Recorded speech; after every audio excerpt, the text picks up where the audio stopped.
Hello, this is Foy Strang, and I am so glad you're joining me today on Moment for Mission.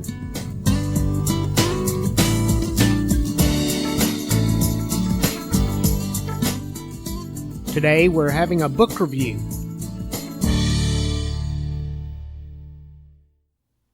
Have you ever wondered how some people are able to be so darn creative? Take any field, from surfing to stocks, from cooking to carpentry, from programs to parenting. For many, it just looks so easy, almost natural. Today on Moment for Mission, I want to take a look at connecting our mission to the right side of our brain, if you will. To do that, we'll review a neat book by Betty Edwards called Drawing on the Right Side of the Brain. Well, if you're a regular listener, then you know that mandolin riff means it's time for a Fred Foy fact. I play a number of stringed instruments. I studied violin from middle school through college and had a chance to play with several fun orchestras. I also play guitar and sing and several other instruments. You might remember from previous episodes my daddy, Big Shorter. He was the subject of my World Changer program back in episode 22. Daddy was hard-working. He was in engineering and construction, but he also had a creative side with beautiful pen and ink drawings and occasional poetry, and especially woodwork. Daddy built a series of instruments. Now, he didn't play, but he wanted to hear how his creations sounded. So, I learned to play what he made: the banjo, the mandolin, the dulcimer, the electric guitar.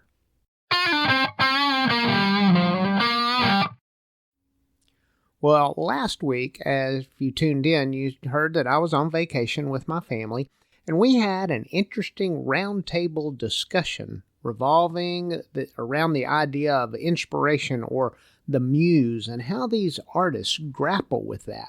If you missed that one, check it out. Episode 27, Mission and the Muse.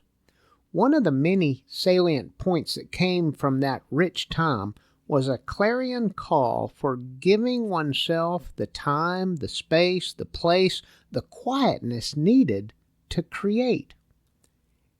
In our book review for today, we want to look at a seminal art instruction book, Drawing on the Right Side of the Brain, by Dr. Betty Edwards. In this book, Dr. Edwards makes the case that the right half of our brain is more intuitive and artistic. However, the vast majority of us in modern life are far more accustomed to and comfortable with using the left hemisphere of our brains. In the left, we have the control and influences, all the things that are linear and analytical and digital and judgmental and evaluative. Edwards writes this: in the right hemisphere mode of information processing, we use intuition and have heaps of insight. Moments when everything seems to fall in place without figuring things out in a logical order. When this occurs, people often spontaneously exclaim, "I've got it!" or, "Ah, yes, now I see the picture." The right hemisphere mode, the intuitive, subjective, relational, holistic, time-free mode. Most of our educational systems have been designed to cultivate the verbal, rational, on-time left hemisphere, while half of the brain of every student is virtually neglected. Half a brain is better than none. A whole brain would be better. Dr. Edwards' work is based on the research by Nobel Prize-winning neurobiologist Roger Sperry, who in 1968 published research which revealed the halves of the brain have very different functions. Now, recently, there's been a good bit of research that seems to call into question some of these initial findings, such as the linking of personality types to brain hemispheres. I'm an accountant, so I must be left-brained. I'm an artist, so I must be right-brained. Well, there's some big discussions about the validity of making those kinds of designations. Nevertheless, the point I want to draw from this book for the purpose of our mission can remain regardless of where scientists next determine to be the center of whatever. So whether it is a right or left brain thing or something entirely else, Edwards' premise is that when we draw or create in another form, we shift from our usual mode of thinking. We become more intuitive. We become more in touch with our subconscious person, more able to tap into creativity. Edwards postulates that it's crucial for drawing and other expressions of creativity to be able to make this shift deliberately and consciously. Edwards writes, "Drawing is not really very difficult. Seeing the problem, or to be more specific, shifting to a particular way of seeing is the challenge. Learning to draw means learning to see." The challenge Edwards points out is to get the always busy and often over-controlling side or self to just shut up for a minute. Why? Well, the left side, or the self, is the critical side, the side that evaluates everything, everyone, every idea, every angle, and more often than not comes up with a umpteen zillion reasons why your creative spark should be doused immediately.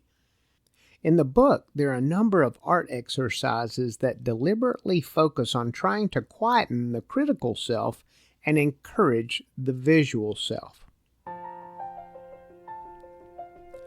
So what does this have to do with my organization's mission and vision? Obviously, I think it's important. So here's my take on it. Let's go back to Big Shorter for a minute. Daddy would always try to encourage me to have time, or rather to make time, for important things. He would repeat the colorful phrase to me very often: "When you're up to your ASS in alligators, it's hard to remember that your primary purpose was to drain the swamp." Carving out time for the important things is critical to the success of my, and I would think your, life and organizational mission. When I'm on constant task and I have a list a mile long, and that's not the only list of several lists, then I get to the end of the day and I'm really tired, and I just do not have my best energy remaining to devote to creativity and purposeful quietness.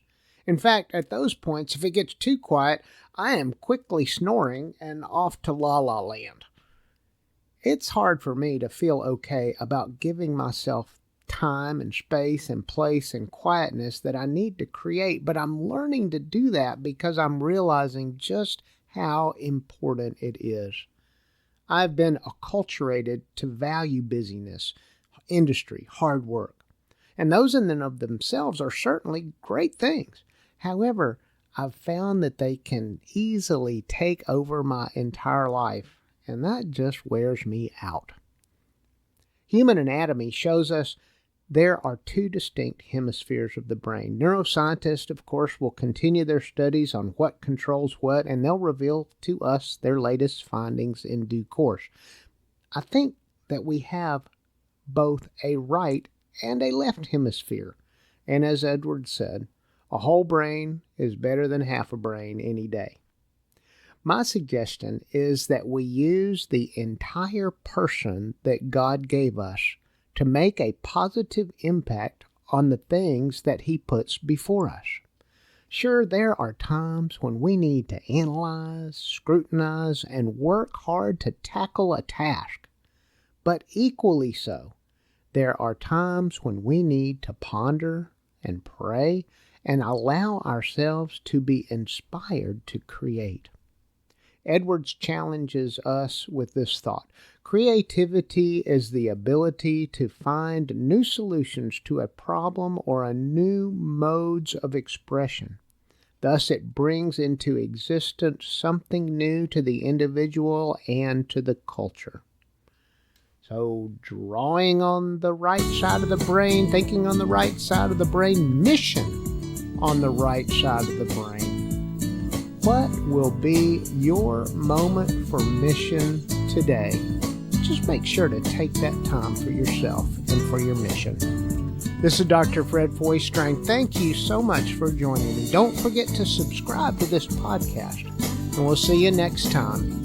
Have a great day.